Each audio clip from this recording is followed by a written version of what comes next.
অসুখী একজন পাবলো নিরুতা। আমি তাকে ছেড়ে দিলাম অপেক্ষায় দাঁড় করিয়ে রেখে দরজায়। আমি চলে গেলাম দূর দূরে। সে জানতো না আমি আর কখনো ফিরে আসবো না।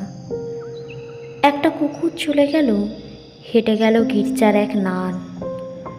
একটা সপ্তাহ আর একটা বছর কেটে গেল। বৃষ্টিতে ধুয়ে দিল আমার পায়ের দাগ, ঘাস জন্মালো রাস্তায়। আর একটার পর একটা পরপর পাথরের মতো বছরগুলো নেমে এলো তার মাথার ওপর। তারপর যুদ্ধ এলো, রক্তের এক আগ্নেয় পাহাড়ের মতো।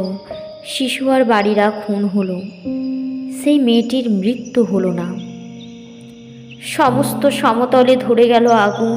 শান্ত হলুদ দেবতারা, যারা 1000 বছর ধরে ডুবেছিল ধ্যানে, উল্টে পড়ল মন্দির থেকে টুকরো টুকরো হয়ে।